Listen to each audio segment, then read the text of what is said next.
Ni Muingi wa gicagi gia Kanjo Naivasha thiini wa kaunti ya Naikuru.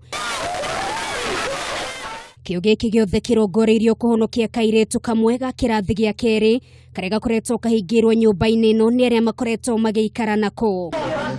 Kũringana na Muingi ũyũ, kairitu gaka gakoretwo na ruo runene kuma rĩrĩa kagũire gakiuma thukuru na gakĩgĩa na nguraro njũru ya iru na nginyagia ũmũthĩ arĩa maikaraga nake matirĩ meringithia kũmũtwara thibitarĩ na handũ-inĩ hake makoretwo mamũhingĩire nyumba. Walimu wakatuma mtoto nyumbani kwa mzazi na wakaambia mzazi ya ampeleke OC. But sasa mtoto yeye amekwaga tu hapa, yeye anachapwa na hajaipelekwa OC. Sandi hiyo kitu ikakuwa sasa critical kabisa. Kwa hinda rĩa ciumia igĩrĩ kairitu gaka gakoretwo gagĩikara na ruo na kĩgirĩko na rĩa koretwo akĩrora igũrũ matikoretwo marĩ ũteithio kũrĩ we. Achukuliwe hatua, na tukiwa kina mama hatutaficha tena.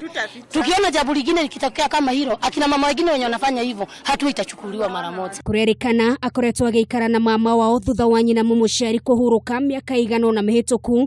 Andũ itũra rĩu makĩithuria kũhoteka mwana ũyũ nĩ akoretwo akĩgererio maũndũ-inĩ maritũ ona makĩria. Mtoto akuli vizuri, mtoto anafanywa tabia mbaya na huyo mama tunasikia ati ni mtizadi anatoka huko Tanzania. Mpaka tunasikia watu wanakuja kutesea mtoto hapo kwetu. Sasa hiyo kitu ikaleta shida mingi sana. Sasa tungeomba serikali ifunge akae huko kwanza naye asikie uchungu. Na ako na mtoto mdogo kwa mgongo.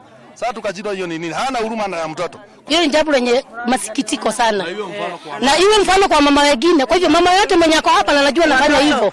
Na anatesa mtoto ambaye hana mama yake, ako kwa kaburi, achukuliwe hatua pia. Mĩhang'o ya kũmũhonokia ĩtongoreirio nĩ cibũ wa itũra rĩrĩ gũkũ agĩikia na kũrĩ Muingi ũkorwo arĩ cemba kumbũra andũ ta aya nĩguo makinyũkĩrio makinya ma kĩwatho nĩ kwagarara ihoto cia ciana.